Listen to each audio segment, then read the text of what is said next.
Kamloops. The man who was shot and killed outside of his South Kamloops home last night was a co-founder of the notorious Red Scorpions gang, a long history of violence, weapons, criminal involvement and time in prison. Khanum Shirazad, 34, came to Kamloops about 7 years ago, and the presence of the organized crime group came with him. He was on parole when he came to the city in 2010, according to Kamloops RCMP Staff Sergeant Simon Pillay. Since then, police in Kamloops have been targeting the organized crime group, conducting several investigations into the group. Shirazad was killed near his home on Hudson's Bay Trail around 7:20 p.m. last night, September 21. His 28-year-old associate, who has not been identified, was injured from a gunshot and taken to Royal Inland Hospital. Police are still trying to figure out who is responsible for the attack. Pillay, who's in charge of the Serious Crime Unit, says this is believed to be a targeted shooting, and although the public should not feel threatened, they should be vigilant. Whenever organized crime is present, violence is also present, and there's always that chance of an innocent casualty, Pillay says. Although rare, it still can happen. However, we don't want people to think that there are killers running around the streets looking for anybody. This was specifically after Khanum Shirazad. Shirazad had an extensive record in the Lower Mainland and had been charged with offences like assault with a weapon, assault causing bodily harm, and firearms and weapons offences. A 2014 article from CTV News detailed the testimony of former Red Scorpions leader Michael Le during the Surrey 6 trial, where he discussed meeting Shirazad during a stint in jail.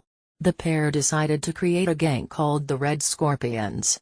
Le became the sole leader while Shirazad spent most of his time in prison. Pillay says Kamloops RCMP have been focusing much of their efforts on the Red Scorpions' presence in the city ever since Shirazad arrived. They've been a fixture in the drug trade since Khanum came to town, he says. They have been active in the community since 2010, and to varying degrees. At this time, they do play a very predominant role in the drug trade in this community, and they have also been the targets of numerous successful investigations out of this office on an ongoing basis. Infonews.ca has covered the results of investigations connected to the Red Scorpions, including when Heavy Metal Gym, which Shirazad owned, was raided by police earlier this year. That investigation didn't concentrate on the gym per se, but it did concentrate on the Red Scorpion group, Pillay says.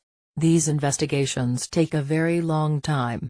That was just one step in that long investigation, and that was also very early on in that investigation.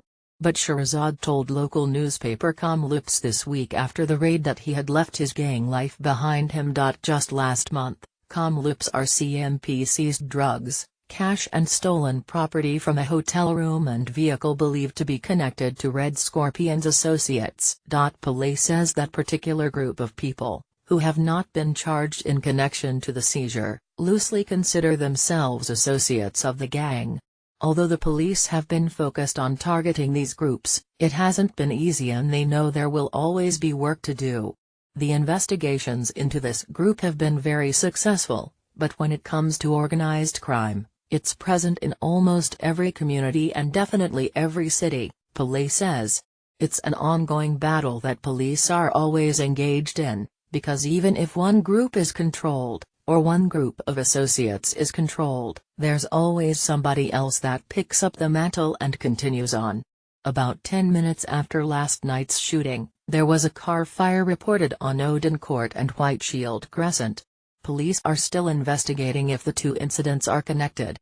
We haven't really confirmed or ruled out either scenario, but it's very common obviously for criminals who are engaged in serious crime to burn vehicles, and that vehicle is in fact stolen, he says. Because of the time and the proximity, we're alive to the fact that it could very well be part of this investigation. Usually when there's a homicide in the city, or most communities in BC, it's common practice for RCMP to hold off on identifying the victim for some time. It can take days or weeks before the public learns the deceased's identity, but this time police identified Shirazad exactly 12 hours after they sent out the initial news release about the shooting. Kamloops RCMP Superintendent Brad Mueller says identifying him quickly could help in their investigation. "I think, as a group and an investigative strategy with the players involved, that we decided that at this point in time, it would be in the best interest in order to advance the investigation, to release that information," Mueller says. As for who could be responsible for this, police say,